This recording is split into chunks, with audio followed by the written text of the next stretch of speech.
મિત્રો રાધે રાધે જય શ્રી કૃષ્ણ। આપ સર્વ મિત્રોનું સ્વાગત છે મારા YouTube ચેનલ ઉપર, જેના માધ્યમથી જ્યોતિષ, વાસ્તુશાસ્ત્ર તેમજ અન્ય જીવનને લગતી અનેક જે સમસ્યાઓ છે એના હલ માટેના નાના મોટા વિડીયો આપની સમક્ષ આપતો હોઉં છું।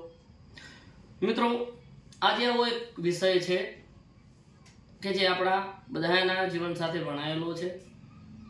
અનેક પ્રકારની સમસ્યાઓ લઈને માનવ જીવનની અંદર અવતરિત થયા છીએ તો અનેક પ્રકારની સમસ્યાઓ આપણા જીવનની અંદર રહેતી હોય છે અને આ સમસ્યાઓમાંથી મુક્તિ મેળવવા માટે આપણે ઘણા બધા પ્રયત્નો પણ કરતા હોઈએ છીએ અને ઘણીવાર એની અંદર આપણને સફળતા મળતી હોય, ઘણીવાર એની અંદર આપણે નિષ્ફળ રહેતા હોઈએ।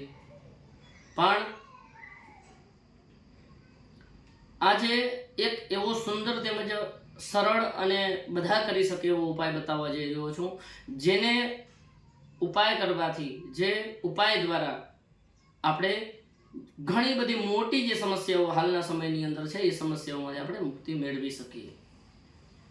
ખાસ કરીને ધનની સમસ્યા કે જે આર્થિક રીતે જ્યારે આપણે અનેક રીતે પાયમાલ થતા હોઈએ, આર્થિક રીતે અનેક પ્રકારે જ્યારે આપણે અનેક પ્રકારની સમસ્યાઓમાંથી ઘેરાયેલા હોઈએ, અને બીજી સમસ્યા કે જે આપણા ઘરની અંદર અકારણ કજીઓ, કંકાસ, વાતની અંદર નાની વાત હોય પણ મોટું સ્વરૂપ ધારણ કરી લેવું, એકબીજાના મન વ્યગ્ર બની જવા, એકબીજા વચ્ચે અચાનક મન મુટાવ થઈ જવો, વાતાવરણ ઘરનું જે છે એકદમ તંગ રહેવું, આ સમસ્યા ઘણી બધી જગ્યાએ આપણને જોવા મળતી હોય છે। એક પરિવારની અંદર, એક ઘરના અંદર રહેતા હોઈએ છીએ, પાછળથી કાંઈ વિશેષ એ બાબતે કોઈ નુકસાન પણ નથી હોતું, પણ તેમ છતાં પણ આ સમસ્યા આપણી વચ્ચે છે। તો આનો એક આજે સુંદર તેમજ નાનકડો એવો ઉપાય બતાવવા જઈ રહ્યો છું મિત્રો।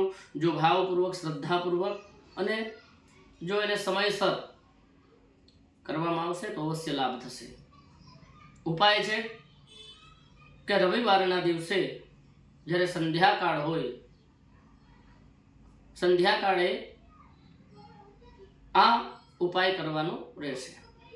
આપણું જે ઘર હોય, ઘર એટલે હું બાંધકામ કરી રહ્યો છું કે જેટલામાં તમારું ફળિયું ગમે એવડું હોય, પણ જે આપણે બાંધકામ કર્યું છે, જે ઘર છે આપણે જેને આપણે મકાન કહીએ છીએ, એ મકાનની અંદર રહેતા હોઈએ એના ચારે ચાર ખૂણાઓની અંદર આપણે એક એક લવિંગ મૂકી દેવાનું છે રાત્રિના સમયે, અને સોમવારની સવારે એ લવિંગ લઈ આપણે કોઈ પણ જળાશયની અંદર એટલે કે પાણીની અંદર પધરાવી દેવાના છે, અથવા તો કોઈ પણ વૃક્ષ હોય તમારા ઘરની આજુબાજુ તો એ વૃક્ષની અંદર મૂકી દેવાનું છે। ઘરની અંદર મૂકવાનું નથી। માની લો કે આપણે તુલસી કેરાની અંદર ઝાડકું જ કહીએ, વૃક્ષ કહીએ, જો કે તુલસીને ઝાડ કહેવાય નહીં, પણ વૃક્ષ નથી, પણ તેમ છતાંય આપણે એની અંદર મૂકી દેતા હોઈએ છીએ। તો આ ઘરના તુલસી ક્યારામાં મૂકવાનું નથી કે ઘરની અંદર જે કોઈ પણ તમારા લીલા વૃક્ષ ઝાડખાઓ ઊભા હોય તો એની અંદર મૂકવાનું નથી। ઘરની બહાર લીલા ઝાડની અંદર, અથવા તો સૌથી શ્રેષ્ઠ ઉપાય એ છે કે તમે કોઈ પણ જળાશયની અંદર, કોઈ તળાવની અંદર એને પધરાવી દો। આ ઉપાય મિત્રો કરશો તો બે પ્રકારની સમસ્યાઓમાંથી અવશ્ય વિશ્વાસપૂર્વક કહું છું કે મુક્તિ મળશે। એક તો કજીઓ, કંકાસ, અને બીજી આર્થિક સમસ્યા।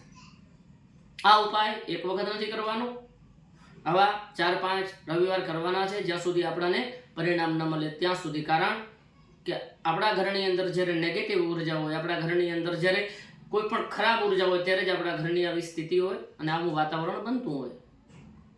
તો આ એક સાત્વિક ઉપાય છે, એક જ વાર કરશું અને તરત પરિણામ મળી જવાનું નથી મિત્રો। તો આ ઉપાય અવશ્ય કરજો। આશા રાખું છું મિત્રો કે વિડીયો પસંદ આવશે। વિડીયો પસંદ આવે તો વિડીયોને લાઇક કરવાનું ભૂલતા નહીં, તમારા મિત્રો સુધી શેર કરવાનું ભૂલતા નહીં, અને મારા ચેનલને જો તમે અત્યાર સુધી સબસ્ક્રાઇબ ન કરી હોય તો સબસ્ક્રાઇબ જરૂર કરજો, જેથી કરીને હરેક આવા સુંદર મજાના વિડીયો આપના સુધી સૌથી પહેલાં પહોંચે।